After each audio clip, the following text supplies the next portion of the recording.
And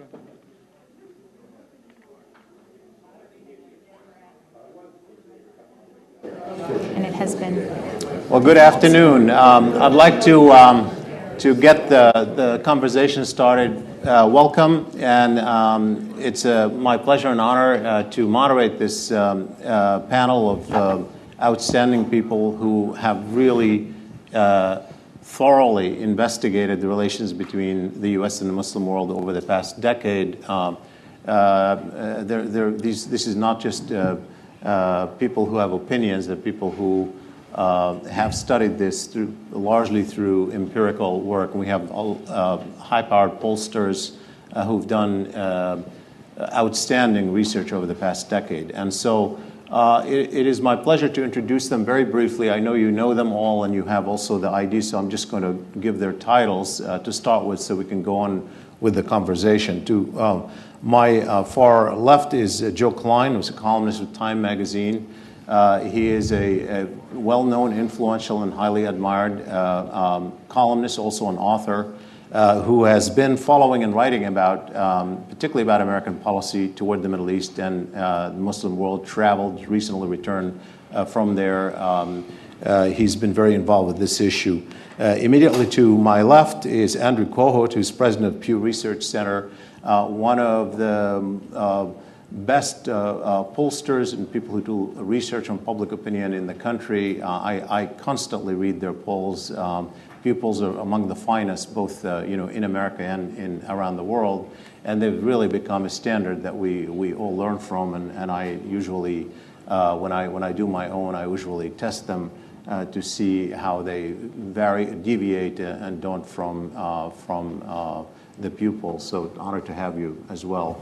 And to my far right is my colleague Steve Call, who's the director of the Program for International Policy Attitudes associated with the University of Maryland. He's been my colleague, does a lot of polling, worldpublicopinion.org.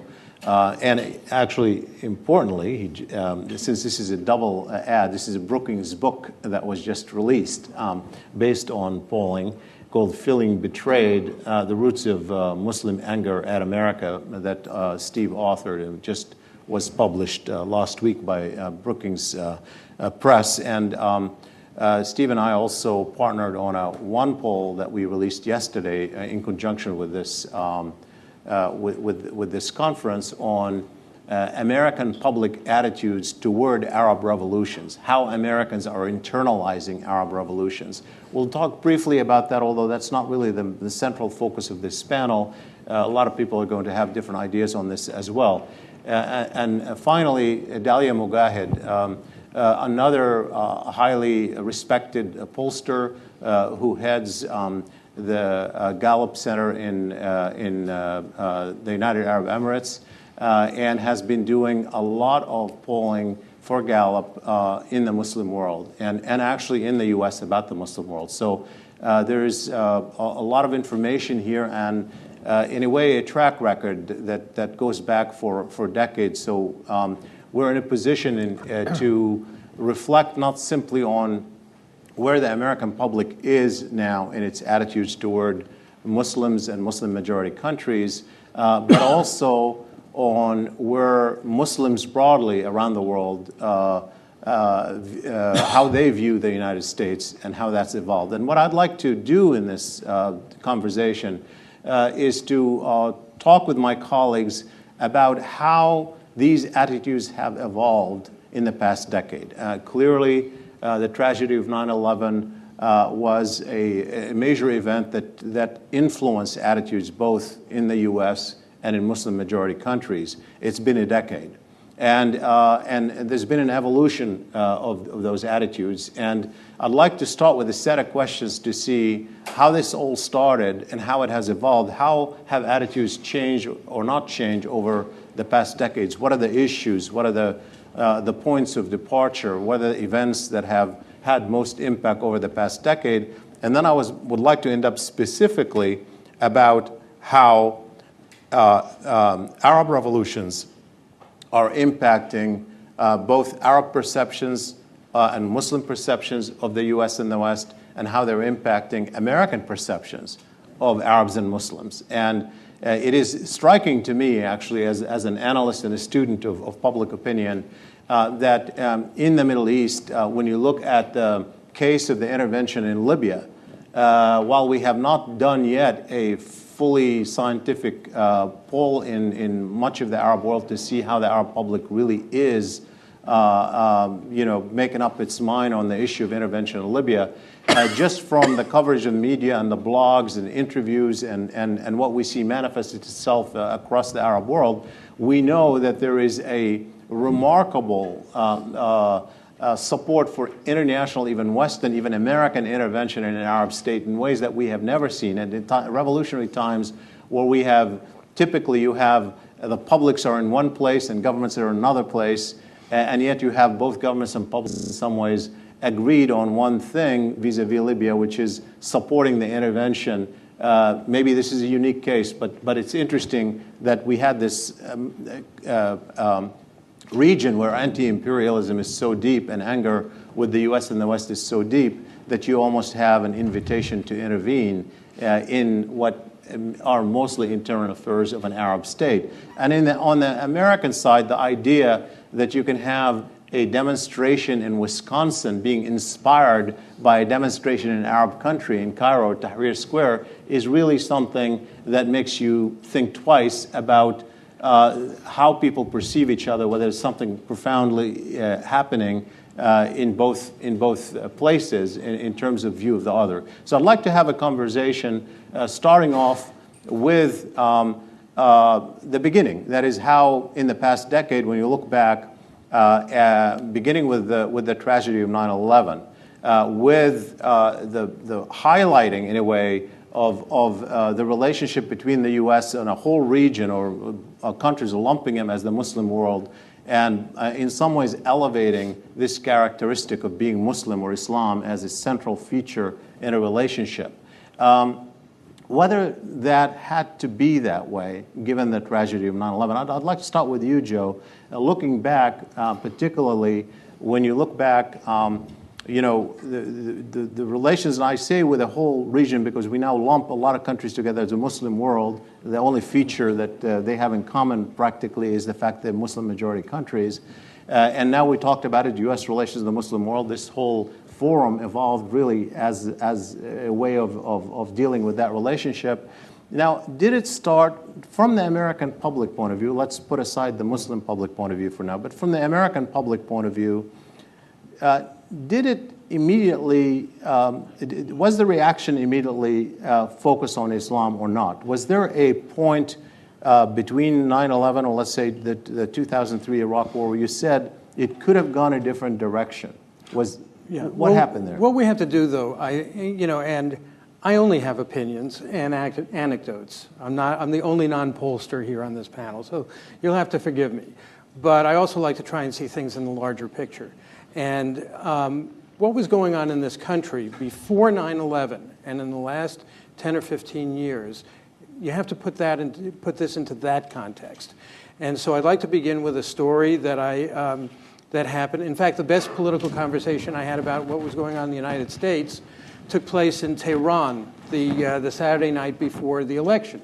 And I was I was at a debate watching party. Ahmadinejad was debating Kharoubi, and I was talking to these two Iranians, professionals. One was a doctor who had been educated in the States and hadn't been back in 15 years. The other Iranian was an engineer who came, educated in the States, who came back and forth for conferences. And the doctor asked the engineer, "What's it like now? I haven't been back in the States in 15 years. And the engineer started to laugh, and he said, "You wouldn't recognize the place. They don't have any Americans left." And after that conversation, I came back to the States and went to these Tea Party town meetings.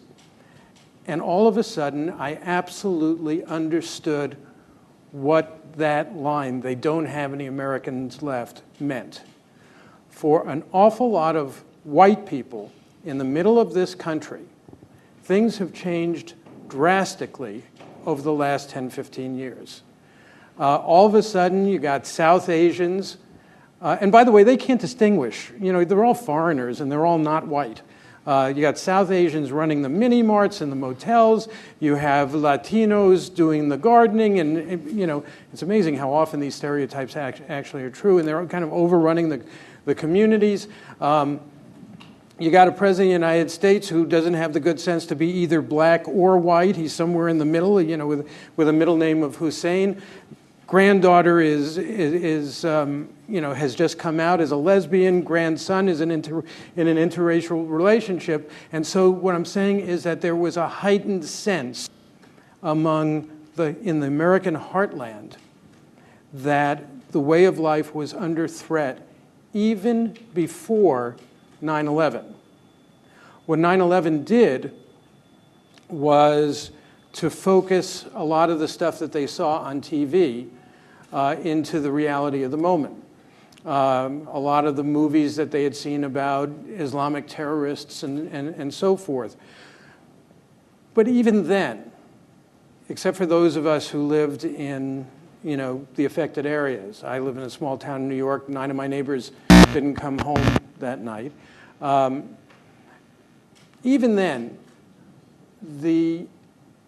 my sense was that there, among the vast majority of Americans, there was tolerance, and it was led by President Bush.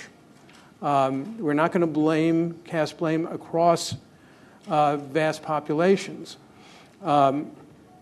But it's interesting to me, and I'll stop here and maybe continue this thought later, that only in recent years, and especially since the arrival of Barack Obama on the scene, have I seen a real surge in anti-Muslim attitudes in the country. I don't know what the numbers are, but it's just stuff that you sense, you hear, or you don't hear. People, you ask a question, what do you think of the president? And they'll give you this look. Is he really an American? Isn't he Muslim? And the most interesting public opinion phenomenon that I've seen over the last 2 or 3 years has been that the number of people who think that he's a Muslim has been increasing as you know, since he arrived on the scene. I think 3 times as many Republicans now believe he's a Muslim than did during the 2008 campaign. And it seems to me that we were headed toward some really embarrassing and terrible moments in this country when we were kind of saved by this wave of revolutions. You know, it's interesting to me that you say that, Joe, about the president and the rise of anti-Islamic attitude here, intensification of anti-Islamic attitude here. I want to ask Andy more about what the polls show on this. That's why you saw me kind of leaning over. But I want to, I mean, separate from the polls, though, put the polls aside. I mean, if you had to look at our election that resulted in the election of Barack Hussein Obama, it was an extraordinary election because it was at a time when there was a tense relationship with the Muslim world. There was a lot of anger toward Muslims in America.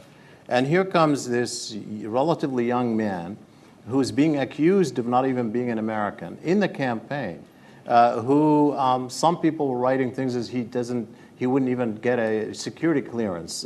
People who are writing almost in the mainstream, making those kind of arguments. And the majority of the American people elected him.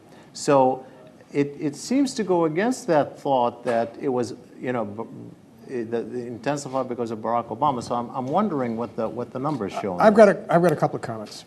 There are only a few surveys over the course of 30 to 40 years that have shocked me. And the most recent survey that shocked me was the one I did in December of 2001, where I saw the ratings for Muslim Americans here in the United States improve. Because President Bush had sold to Republicans, and especially Republican conservatives, that we weren't at war with Islam, we weren't at war with Muslims, we were at war with radicals. So that's one point. And we've seen some declines and some growth in anti-Muslim attitudes over the years. But by and large, believe me, this is nothing like what we saw in the polls after 1941, where most Americans agreed with the demonization of Japanese. We don't have that situation here in the United States. Now, to speak for what you're sensing is I think there's an intensification and a deepening of discontent and maybe hatred, but perhaps too strong a word, among the people who are the critics. But you really don't see the broadening of a wave of anti-Muslim attitudes. And which isn't to say that there isn't concerns about Islam. Islam is associated more than any other religion with violence. And there has been some decline, but it's relatively moderate. In the end, we did elect a president whose middle name was Hussein, and that's pretty extraordinary. And, I think just to continue on that thought, I mean, the pointing out from particularly the early reaction after 9/11, which was not, it's all about Muslims. It was really that differentiation, and the president actually made it very clear up front, this is not about Muslims. He appeared in a mosque. So the initial attitudes were not, of the American people, were not, this is about Muslims. So what happened? How did this narrative emerge? What explains it? What events or what policies or what statements or what actions generated this quick move toward that kind of assessment in the American mainstream? Maybe I'll go ahead, Dalia. I mean, if you look at how American opinion has evolved over the past 10 years, what you find is something very interesting. What Andy just said, I find also very surprising, but it's a good point to keep in mind that actually from 2000 to 2001, I think Andy's is the only poll of American attitudes toward Muslims that predates 9/11. What you actually find is an improvement. So American opinions actually slightly improved after 9/11, right after 9/11. Where they started to deteriorate was in 2003, was in the run-up to the Iraq War. There was a sharp decline in American opinions toward Muslims. Then they started to slowly inch up, very modestly, but still improving. And then they again went down in 2008. So in 2006, we measured a negative 4% net of positive and negative. So the percentage of people with relatively positive views minus the percentage who say they have negative views was negative 4 in 2006. In 2008, with the election, it went all the way down to negative 17. And what's interesting about that time frame is that the violence in Iraq was actually going down, declining. There weren't any new terrorist attacks. We would have expected generally for attitudes to improve, but in fact they declined during that period between 2006 and 2008. Well, we just did a poll similar to those that we were just talking about just last week, 2011, and now it's gone from, in 2008, a negative 17 to a plus 4. This is the first time that we've been measuring where there's actually a net positive, where there's slightly more people with an overall positive view of Muslims than negative views. So what you find, with the exception of this last measurement, is that negative views or positive views seem to trend not with essentially real-life action, but with what leaders are saying. So President Bush convinced us that that Islam was a religion of peace. He spoke in a constructive way, and he calmed things down right after 9/11. In the run-up to the Iraq War, there wasn't anything that was actually happening that would rationally lead people to have more negative views, but the rhetoric was being ratcheted up. And then again, between 2006 and 2008, a period where rationally we should have gotten improvements in views, we actually had a decline, again because of the rhetoric. And so I think it's a very important point to track when are views going up and down, and if they're really responding to actions on the ground or if they're responding to rhetoric. Well, actually, you make a really good point, and my recollection is an accurate point about the shift, particularly with 2003, with the Iraq War. But that doesn't answer the question why it happens with the Iraq War.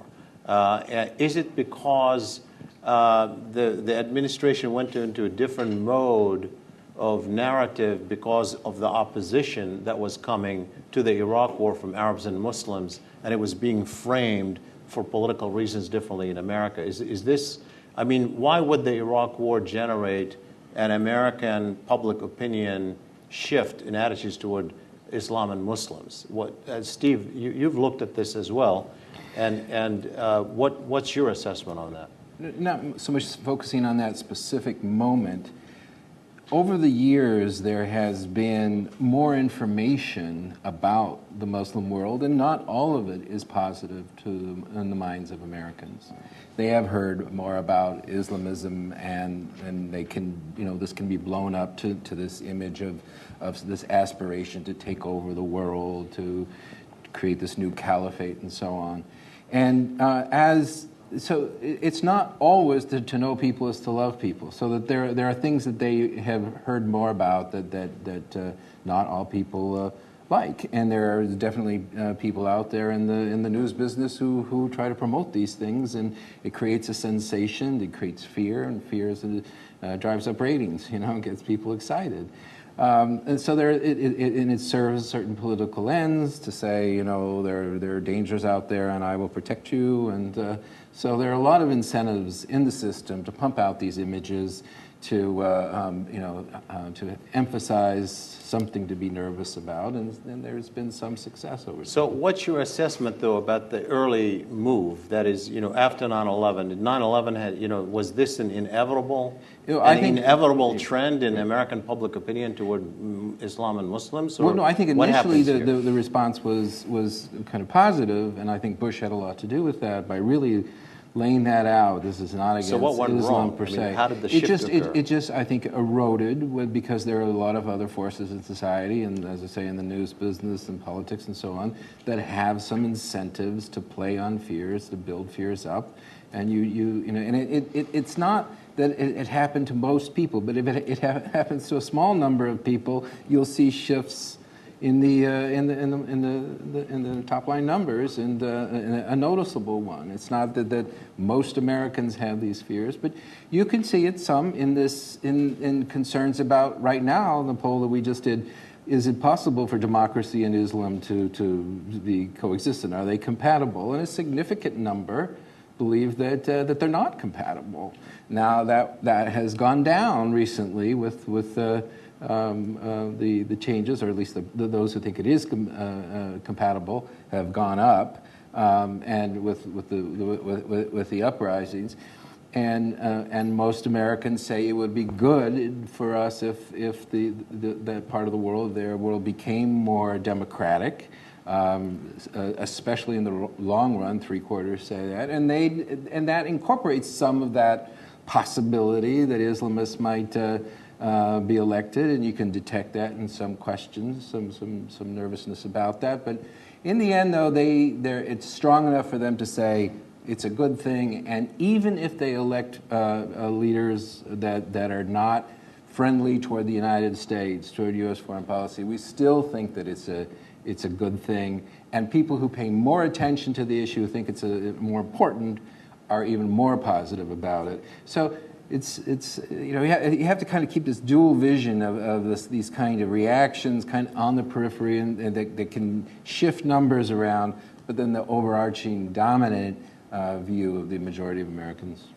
Can I just intervene sure, quickly go ahead. on just the connection between positive or negative views and knowledge of a group?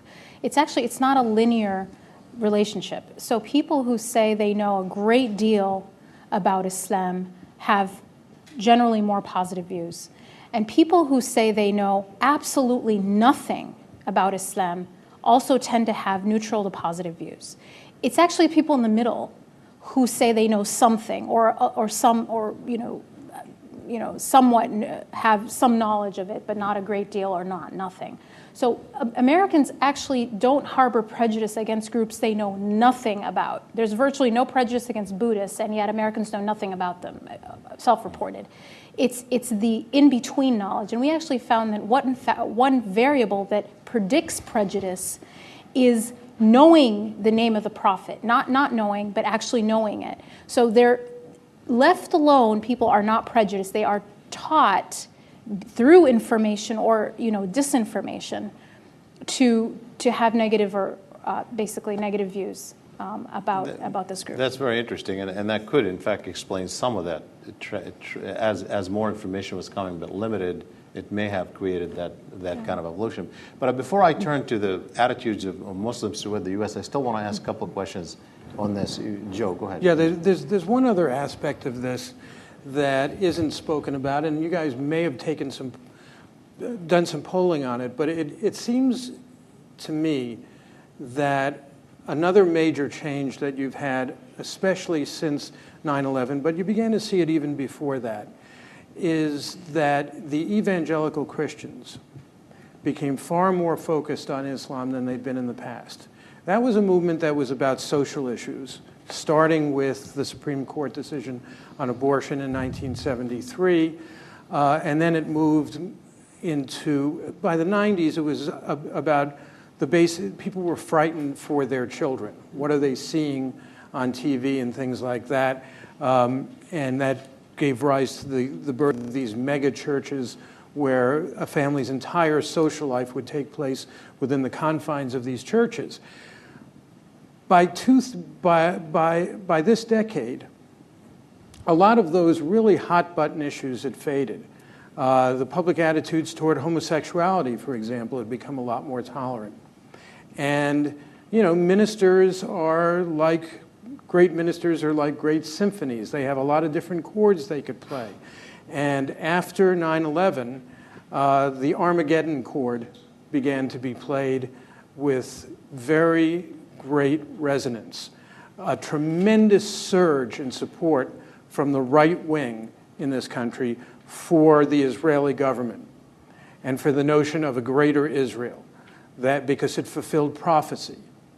You'll see, even recently, candidates like Mike Huckabee, who leads in some of the polls for the Republican presidential nomination and is a evangelical Christian, will go to Israel and say that the Palestinians should just go elsewhere and live.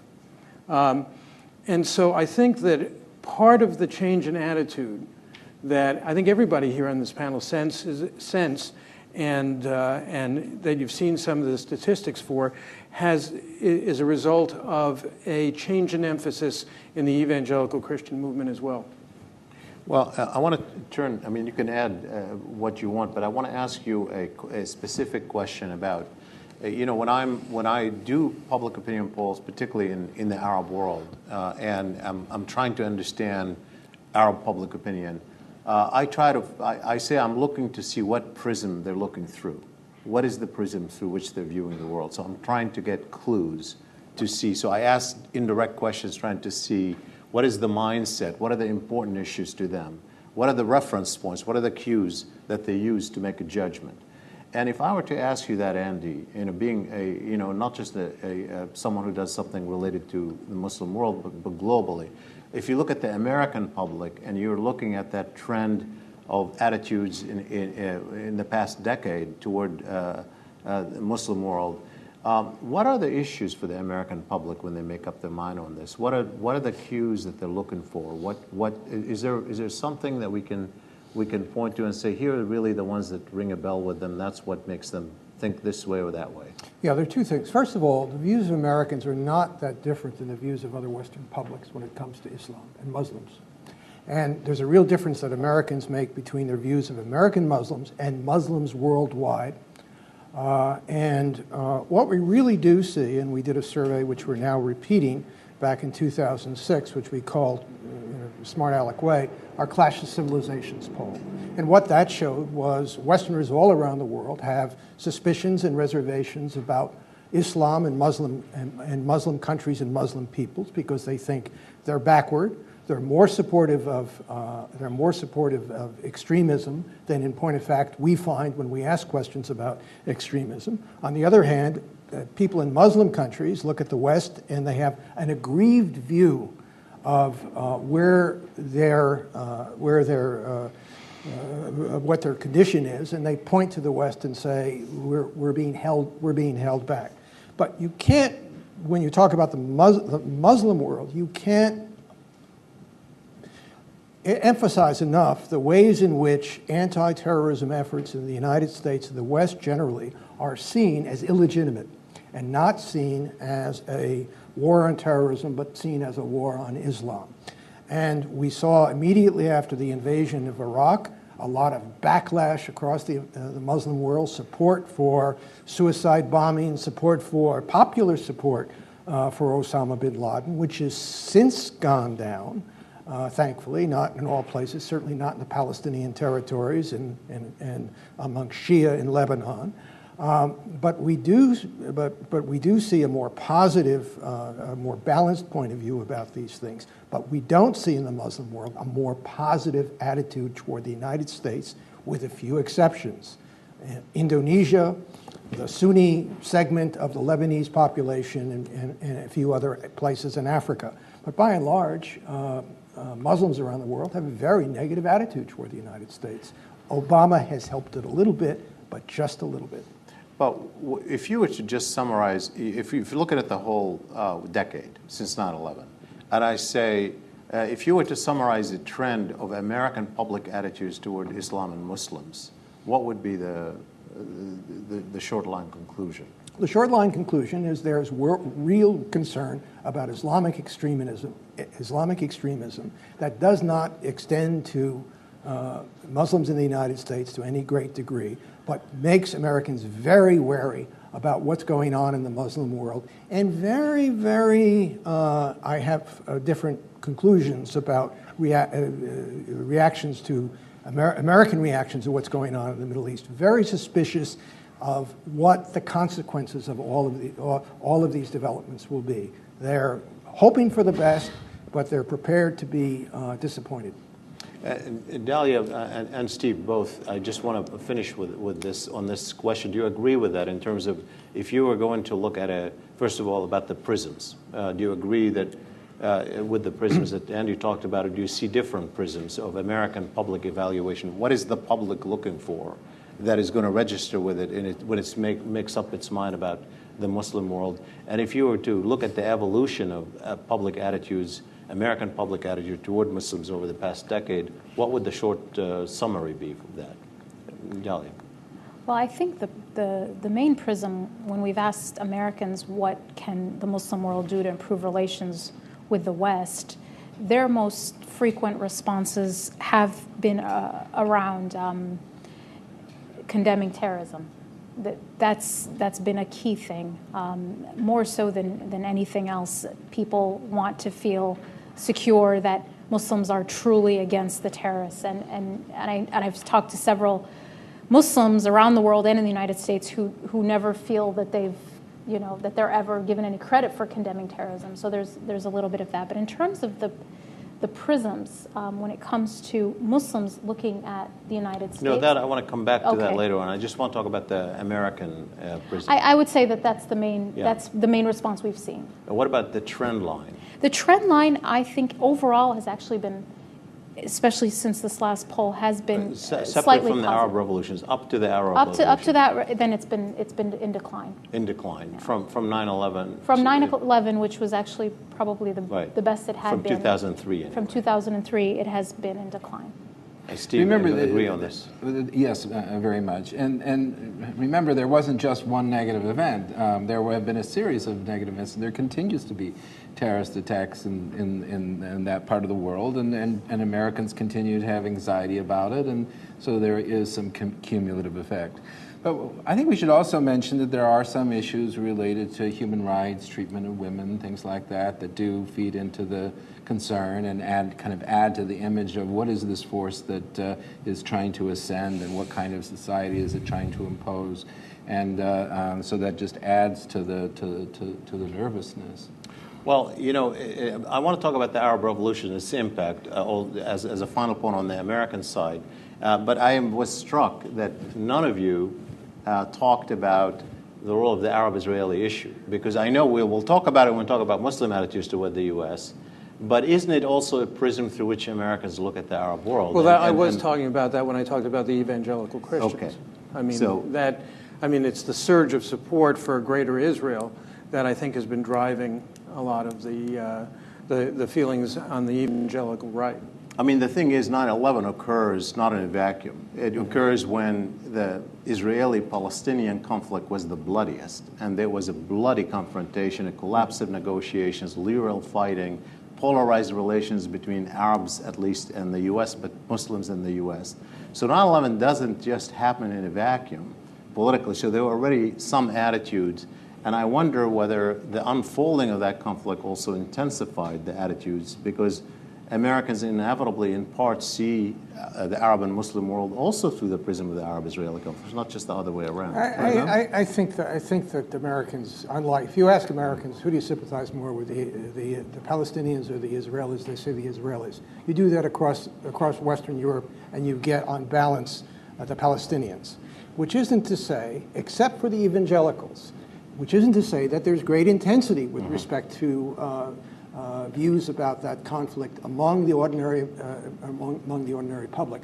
When we asked last week, what are the things that the United States should consider in dealing with the Middle East, dealing with terrorism, number one, dealing with oil, number two, democracy way down at the bottom of the list, but not too far above that was the Arab-Israeli conflict. I mean, the Palestinian-Israeli conflict.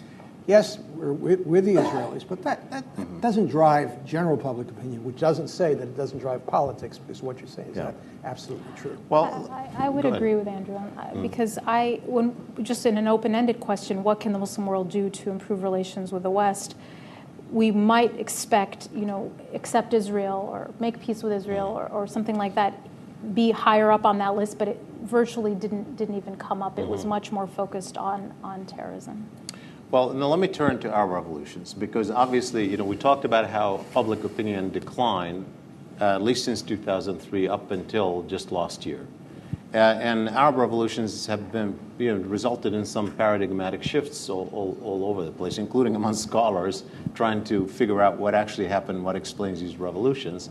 And I wonder, how much change is occurring as a consequence in the American public when they look at the Middle East. For one thing, it turns out that when people are looking at what the slogans are in Tahrir Square or in Tunisia and Yemen, it's all about freedom and democracy and dignity. What happened to "they hate us for our values," Joe? Well, I think that there's, once again, this is just pure speculation. You guys are the pollsters, although I don't think you have numbers on this yet. The face of these revolutions, I just saw Sand Monkey out here, who is an Egyptian blogger who's at the Mahmoud Salam, who's at this conference. And when you look at the face of these revolutions, people like Wael Ghanim in Egypt, who's a Google executive, I think there's an odd thing happening among American parents, which is saying, those are just like our kids, and maybe we shouldn't be so concerned that our kids are, on Facebook all the time and not studying, because maybe they're going to be able to do these great things. I think that there is a universality to these revolutions, to the things that we're seeing. Of course, there are a lot of things we're not seeing. We're not seeing what's going on inside of Syria and other places.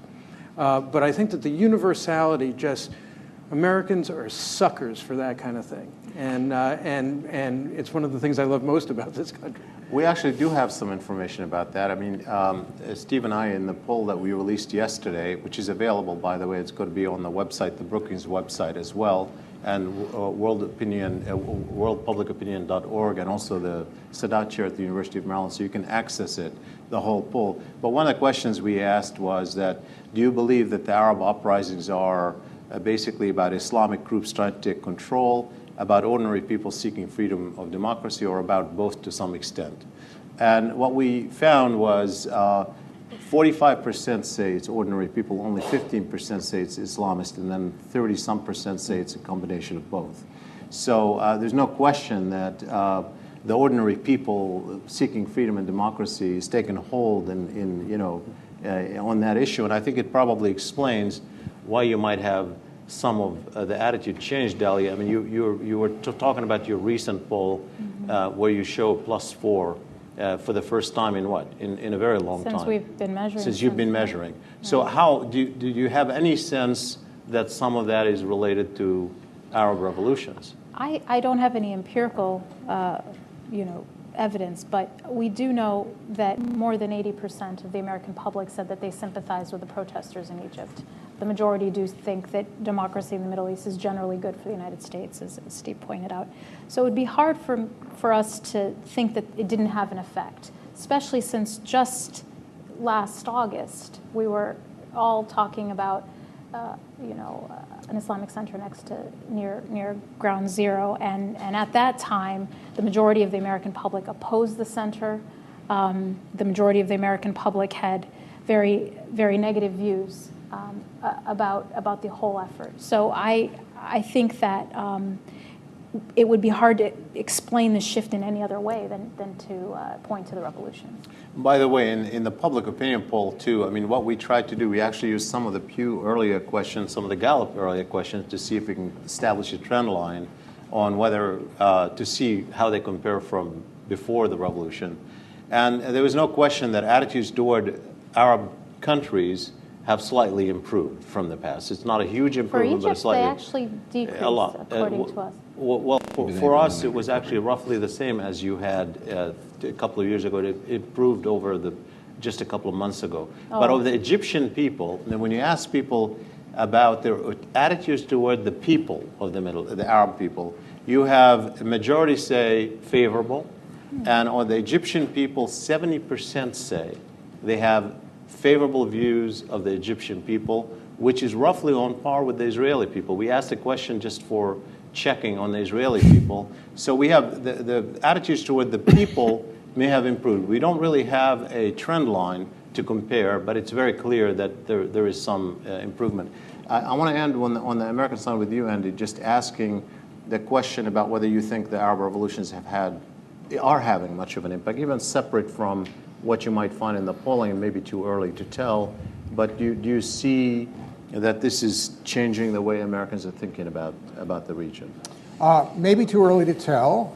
We find great hope and admiration for these movements, but by and large people say they're not so sure whether they're going to succeed in improving the lives of people in this region or not.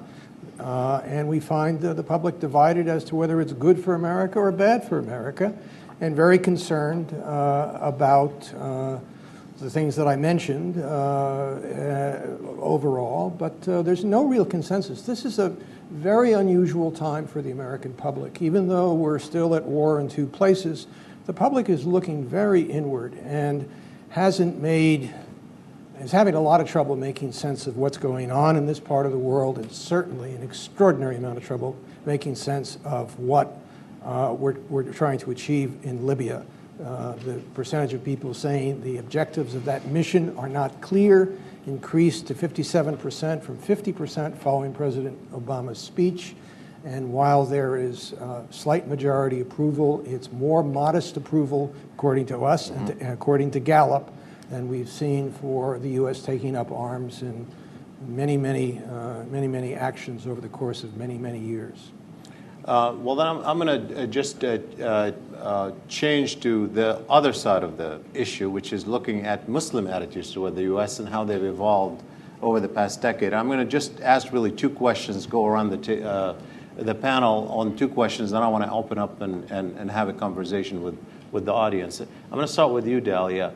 I'm interested in two questions. One question is what we've asked, what we talked about with them, American public opinion. What are the prisms through which Muslims are looking at America? What is defined? What are they looking for when they say I like America or don't like America? What signals are they looking for? What are the cues? One question. And the second, of course, is if you look at it again from 2011, what has the evolution been of Muslim public opinion, understanding that there are varieties of Muslim public opinions on this issue? Well, I would say that there are essentially three lenses through which Muslims around the world view the United States or are perceiving our actions and words. One is the prism of perceived disrespect. Two is the prism of perceived political domination. And then three is the issue of the prism of acute conflicts, where the Palestinian-Israeli conflict would be, of course, central, especially in the Middle East, as well as Iraq and Afghanistan. And what's important to understand about these three lenses is that they overlap and they reinforce one another. So what happens in Iraq reinforces the perception of disrespect. When we side with Mubarak, at least initially, that reinforces the perception that, of political domination over democracy. Now, the second piece is how has it evolved? I would again categorize it into three categories. One is what's going on in the Middle East in terms of a region of the Muslim world, Asia as another region, and then sub-Saharan Africa. Sub-Saharan Africa has been steadily extremely positive. 70 to 80% approval of U.S. leadership, and that's stayed steady from Bush to Obama. No real improvement even with Obama. It's just been really strong and has continued to be strong ever since the Bush years. In Asia, it's gone up and down, but always around 30 to 40%, and has not, at least in our polls, has not improved with Obama. Has actually just had more people saying they didn't know. Not that more people disapprove, but the approval has actually come down because more people are unsure in Asia. Middle East is the place where there is the most receptivity to our actions and words. When Obama was elected, so throughout the Bush years, it was horrible, very low and consistently so, especially after the invasion of Iraq. And it did go up with the election of Obama, and then went up again a second time after the Cairo speech.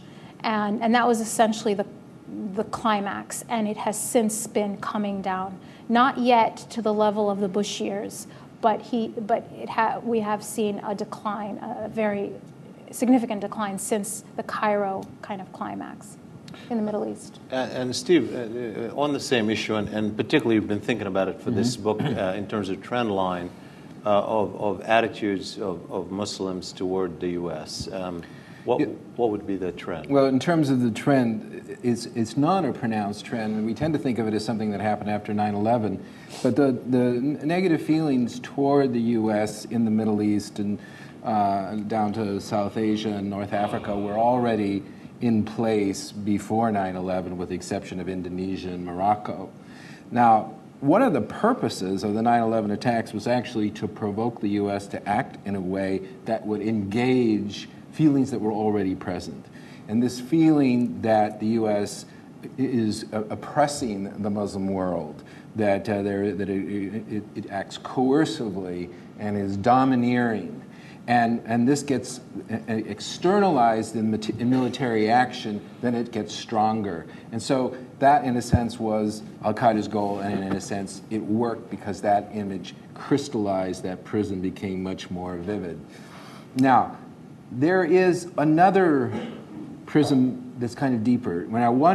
First one part of that oppressive narrative is also that America is hostile to Islam, that America is trying to destroy Islam. And this is a very widespread belief, and this is true even among very educated people. There is a view that the Bush administration consciously went to war with Islam, that this was very purposeful, not implied, but purposeful. Now, then there's a deeper level that comes out only kind of gradually in the focus group, which is this sense that the U.S. has betrayed the Muslim people, that the U.S. has put forward liberal ideas, the idea of democracy, of sovereign equality, of international law that should restrain even hegemons, right? And that kind of warms them up, right? And then there's the perception that the U.S. violates those principles.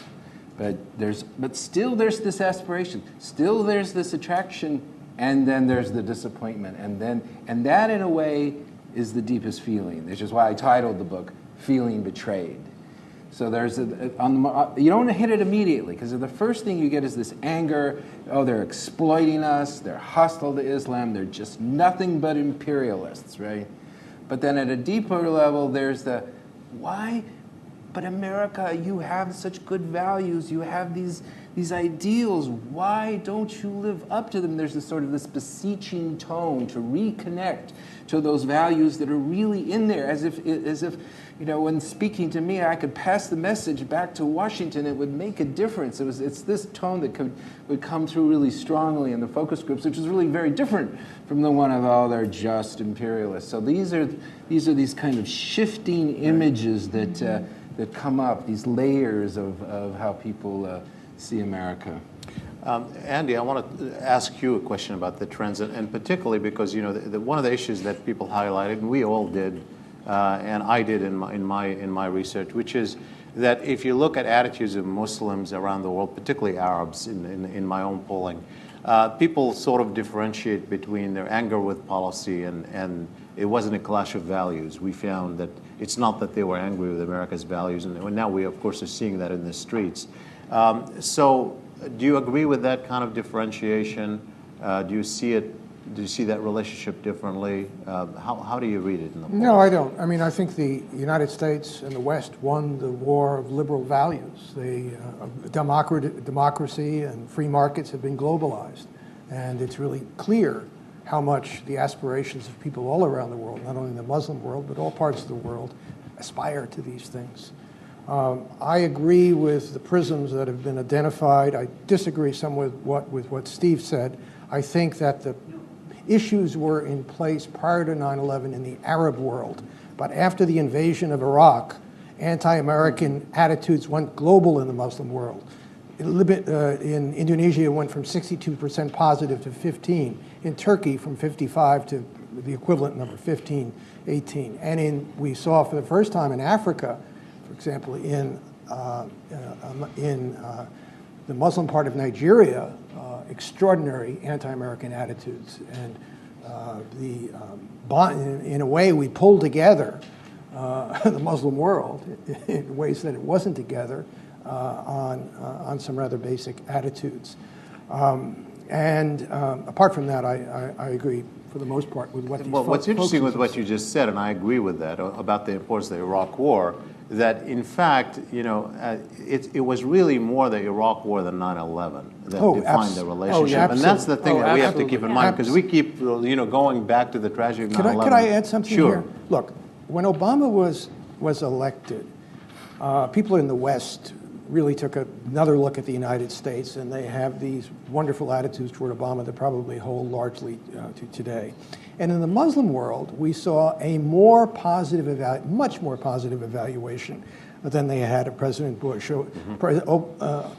Obama was running ahead of Osama in many of these countries where Osama led Bush in terms of confidence.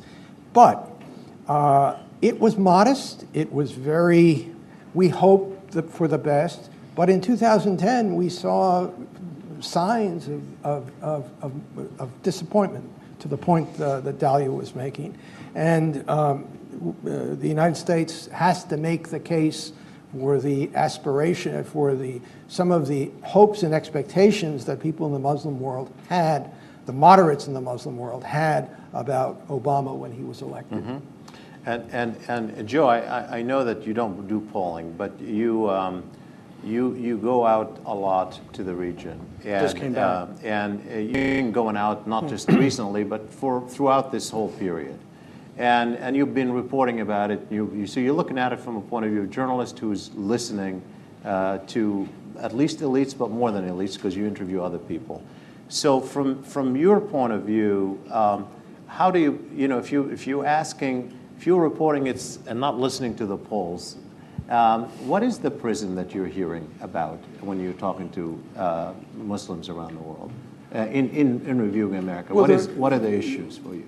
Well, let me just say, I just returned from time in the West Bank and Israel and Egypt, and there are a couple of striking things that I observed. First of all, it really is stunning how popular the Libyan military action has been. I don't know whether that's going to continue to be popular if it becomes a stalemate or a quagmire, or if civilians start being killed. But it was striking to me how popular it was. The other thing I would say is this, that there is this wishful thinking that's taking place here about what's happened in these revolutions. People keep on saying, you didn't see any anti-Israeli signs in Tahrir Square. And the fact is that of Dahlia's three lenses, the Israel-Palestine lens is an absolutely crucial one. It is not going away. It is intensely felt in Egypt. There was a meeting, the first meeting between the Israeli and Palestinian foreign ministries 2 weeks ago in Cairo. And I have heard from people who were in that meeting on both sides. And both say the same thing happened, which was the Egyptians said to the Israelis, look, Mubarak gave you a free ride for the last 10, 15 years, but we can't afford to do that anymore because our public isn't going to let us. And we're going to be much tougher on you publicly, the Egyptians told the Israelis. We're not, and echoing King Hussein of Jordan, they said, we're not interested in the peace process anymore. We're interested in a peace settlement. And so, that battle is so much at the core of these attitudes. That plus the sense that Dahlia gave of us being careless with human life, careless with Islamic life, and thoughtless and imperialistic. The one counter trend that I have noticed is this, and it was from reporting on the ground in Iraq. This has been a pretty good decade for moderates and not for extremists. We had this little experiment in Anbar province where the people turned to Al-Qaeda to kick out the infidels. And what they found was that Al-Qaeda wouldn't let them smoke, wouldn't let them watch the Iraqi national football team on TV, wanted some forced marriages with their daughters. And when the Americans finally understood, Jerry Bremer once said that tribes are part of the past, they have no place in the new democratic Iraq. But as soon as General Petraeus and Ryan Crocker understood that tribes are very much part of this, they made a counter offer to Al-Qaeda, which was smoke all you want, watch TV all you want, we're not interested in your daughters and we'll pay you money. And that proved to be a far more popular offer. And I think the one thing that we've learned over the last decade is that the anti-American attitudes have intensified for sure.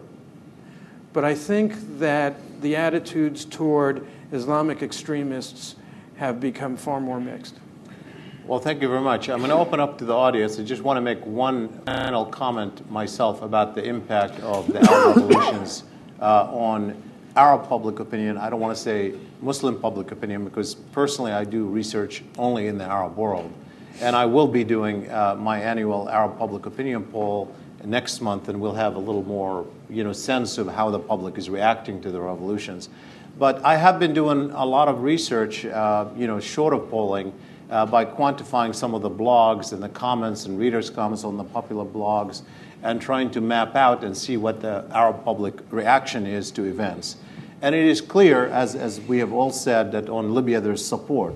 But it's really more than that. I think there is a paradigmatic shift. Now, I talk about the prism through which Arabs see the world. Clearly, over the past decade, the Arab-Israeli conflict has been central. It still is. It's likely to be more because that's where the Arab public is more angry than the governments, and the public is going to have a voice. But there are other prisms. And the fact, when you think about it, in a region that is so highly anti-imperialistic in its body politic from its inception, from really the end of World War I, to think that a country like France, when its colonial history would try to redeem itself from a mistake quote, a mistake in supporting a president of Tunisia early on to redeem itself in the Arab public's eye by intervening in another Arab North African country is really quite a remarkable thing. That it was a popular thing that France was gaining credit from the Arab public for launching a war in Libya is really quite extraordinary. The fact is, I tried to look, as I said, about the prisms through which Arabs see the world. One of the questions I asked, whom among world leaders do you admire most? I asked that question not because I think people really think about who's a good leader, but just to see what is the cue here that is making them decide. So, for example, Hassan Nasrallah of Hezbollah was popular in 2006 after the war. Last year, Hugo Chavez was up there because of his position on Gaza. He became popular. He was #1 in 2 countries. Well, this year, I guarantee you, he's not going to be on anybody's list because everybody is going to look at the queue, who's the friend of Muammar Gaddafi? And that's the friend of Muammar Gaddafi, and he's not going to be up there. So there is a shift taking place. We need to measure it. We don't know how long it's going to be, whether it's here in the U.S. or in Arab and Muslim countries. But there is no question that Arab revolutions are creating a shift in the mindset. With that, I'd like to open it up for questions, comments, and you can make a short comment, or if you like to ask a question, try to make it pointed to one member of the panel, if you could. A lot of the discussion that I heard was talking about Muslims, for example, seeing America. Could you identify yourself first? Paul Taylor from the Live for All Foundation. A lot of the comments I heard were discussing Muslim perceptions of America through various prisms, such as the conflict or war in Muslim territories or Islam and Palestinians.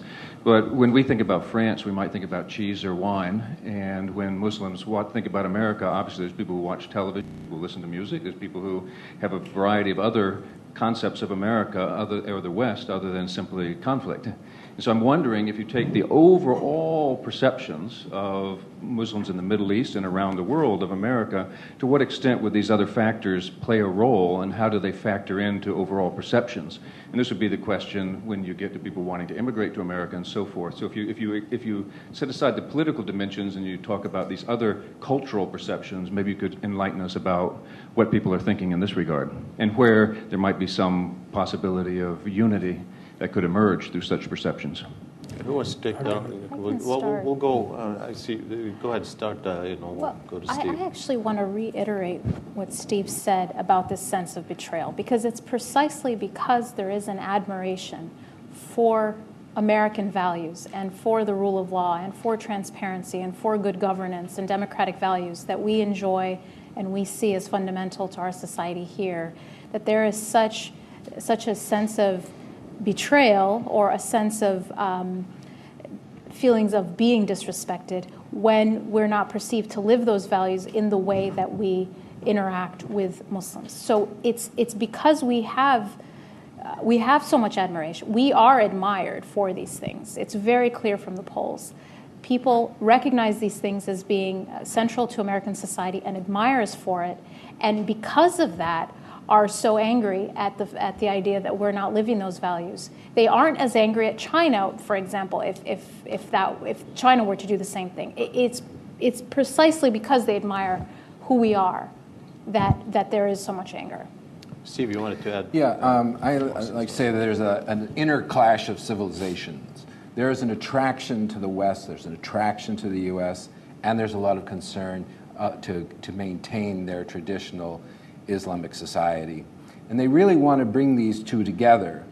And so they move toward America and the West. They kind of reach out to it, are fascinated by it, but then at times they feel that it's trying to overwhelm them. And that really gets them upset, that somehow it's being imposed on them, that we're trying to impose secularism or even impose Christianity, certainly to destroy Islam. And then they pull back into their Islamic identity and polarize, and in a sense go deeper into their Islamic identity, because it's basically an inner conflict. When the U.S. comes in and plays out one side of the conflict, that pushes them deeper into the other side of the conflict, and then they're playing out this what's really an inner conflict in relation to America and the West.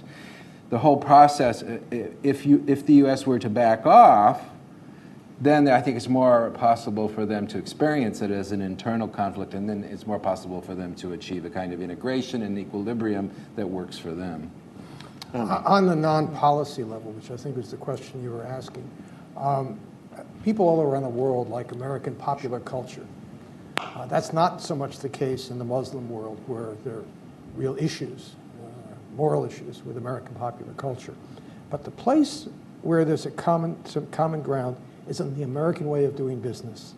People in the Muslim world, particularly in the Arab world, have a very positive view about the way American business operates. Much more positive, I might add, than Western Europeans express, or people in other parts, South Latin Americans.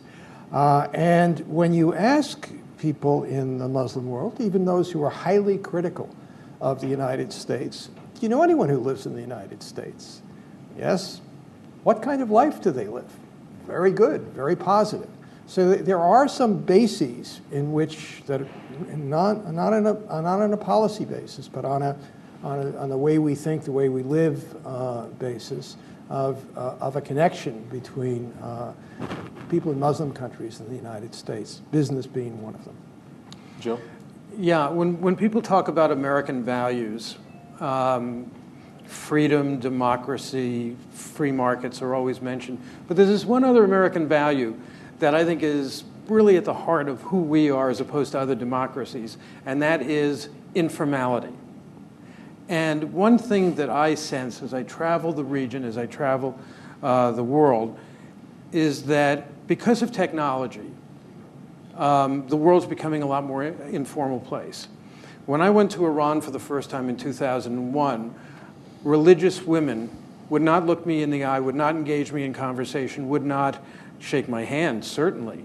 I was, on Election Day in 2009, I went to Ahmadinejad's home polling station, stood outside the mosque, and watched people come out having voted, all of them Ahmadinejad supporters, the women in full hijab.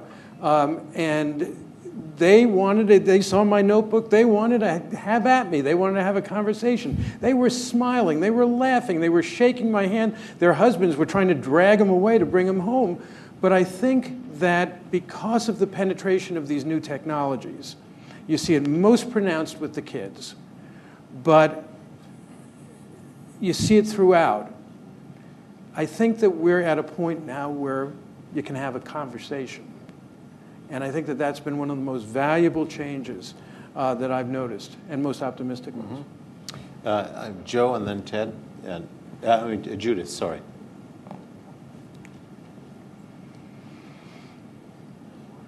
Judith Kipper. First, a quick comment followed by a question for Steve and Andy.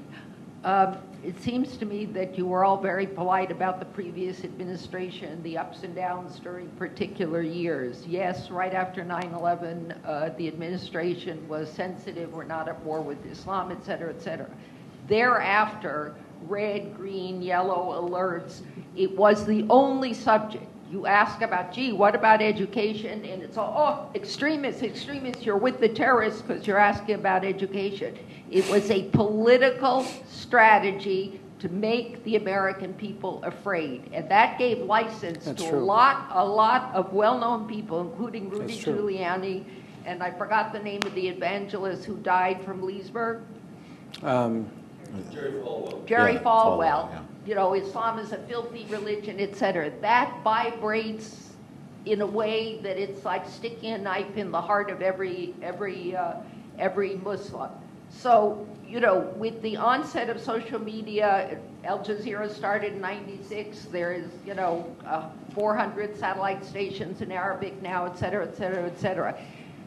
That we are seeing, and we're resisting it more than anybody, the end of the Judeo-Christian Western ethic as the dominant culture in the world and as the only culture. Other people want their way of life, their belief systems, their religion, the color of their face to be respected. Reciprocity is the name of the game.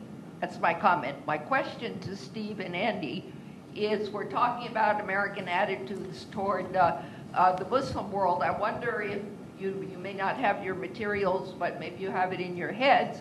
How do Americans look at African Americans today, at Hispanics, at Mormons, at homosexuals? Are the attitudes toward individual groups that have received prejudice and been stereotyped in this society similar or dissimilar to how Americans feel about Muslims?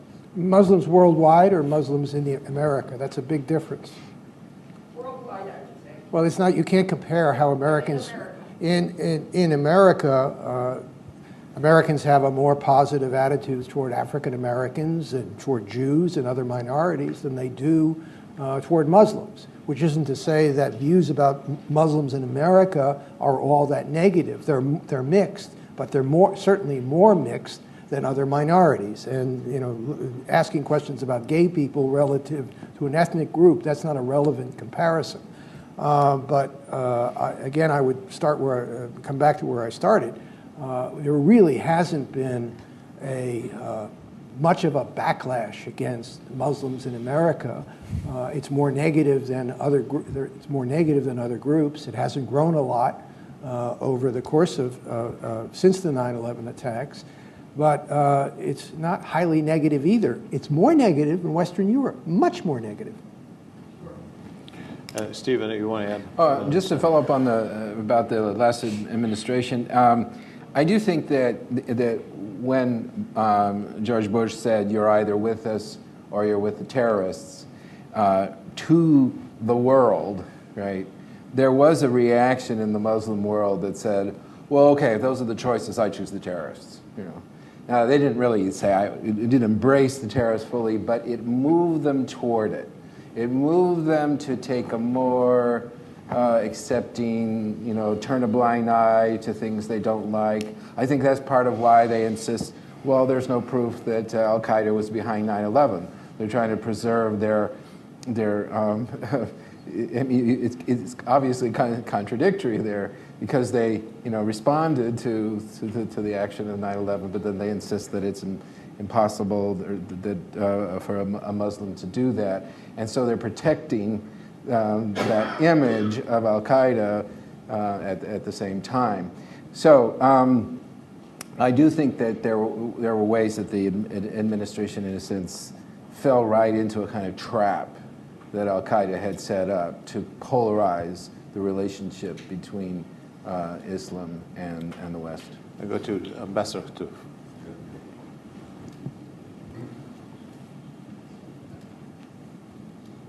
My question's really just a variation of what Judith was asking, but I wanted to focus on the American Muslim attitudes towards the American Muslim community. I must say, I'm, with the 24/7 talk, radio, television, etc.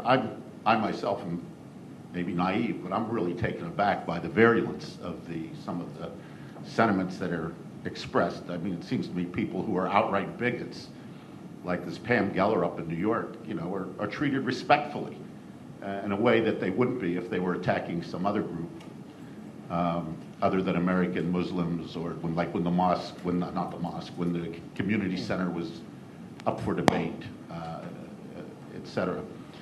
I read recently, and I don't remember where, that maybe like Eastern Europeans, those immigrants who came from Eastern Europe, Southern Europe, etc., weren't really accepted in this country fully as Americans till World War II. World War II was sort of a great leveler, 16 million people under arms, and the old cliche about the guy in the foxhole, you only want to know, is he going to be there when the stuff hits the fan? Is he going to stay? Whereas I've talked to, I'm sorry, I don't want to go on too long. I've talked to soldiers who are Muslim, and they're often doing translation duties or whatever, and then they sort of feel like, well, you're one of them. I'm just wondering, in your polling, is there anything, what would start to change some of the attitudes in the heartland, et cetera, in your opinion, towards American Muslims? I think that what you're talking about when you were talking about these intensely negative views are the publicized views of small minorities of Americans who have sort of over the top and not typical of public attitudes toward Muslims in America. I mean, these are people who are ideologues in a sense. And I think that there's a fair degree of evidence of a good deal of tolerance among the public at large. And Joe mentioned the increased percentage of people who think that Obama is a Muslim, much higher than it was prior to his election or even subsequent to his election. Well, that came out of our poll, and what we found was all of that occurred among intense critics of President Obama. It wasn't a widespread, it wasn't the growth of a widespread negative attitude. We should be able to say the words here. Fox News. It is a bullhorn of intolerance, and it is absolutely outrageous to me. Having said that, and I've gotten into all kinds of trouble going up against those folks and saying that I think that the mosques should be built actually on Ground Zero rather than 2 blocks away, because that would be a statement of American religious tolerance. But I will say this, that we've had a series of events in the last year involving U.S. citizens who are Islamic, who are Muslims. Attempted terrorist attacks, or the shooting attack at Fort Hood. And I sense that there was a tide building. It has been broken a little bit by these revolutions, but there's a tide of greater mistrust that's building because of those events. Okay, I'm going to take 3 questions at a time because we're running out of time. We're told that we only have 5 minutes. I'm going to extend it a little bit more, but I want to take 3 questions at a time, and then we'll have a conversation. We'll start with you. And no, I actually meant Mr. Mitchell was first, but then you'll be in the second round. So, and then we have. Okay, so this. Let me see if I can shorten this one. The question that I'm interested in, and this is directed to the pollsters, comes from, I think it builds on how Joe Klein opened with saying that there's sort of, one has to take into consideration the larger picture, whereas in polls you're getting quite focused about specifics, attitudes of U.S. towards Islam, vice versa. And so I'm interested in the extent to which it is possible to factor in some way the other things that are happening in the lives of those people who are being polled about specifics that may color their point of view. And I'm going to stretch a point to make one.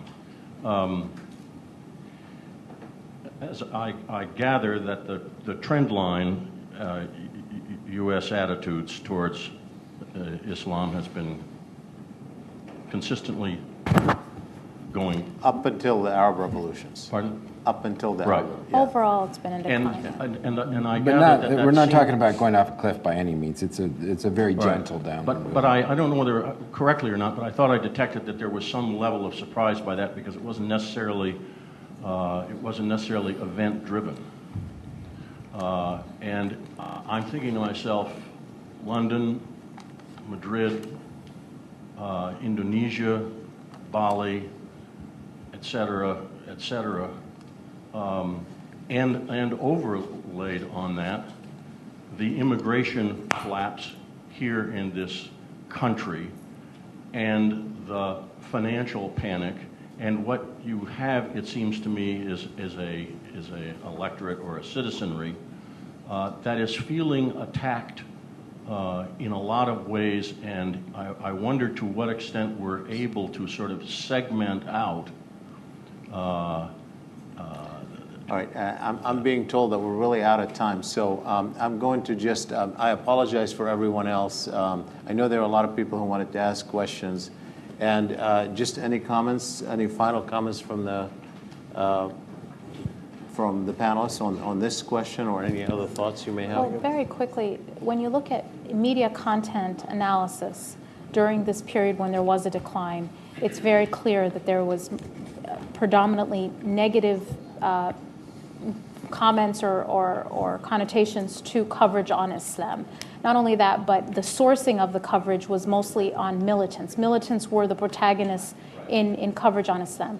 So there is some evidence to show that there was a direct connection between media coverage and views, in some ways independent of events. Well, I want to thank you all for attending, and I'm sorry again for those who couldn't ask a question as we ran out of time. Thanks very much to the panelists for a very interesting conversation. Steve, do you guys... Thanks so much for coming. Really appreciate it.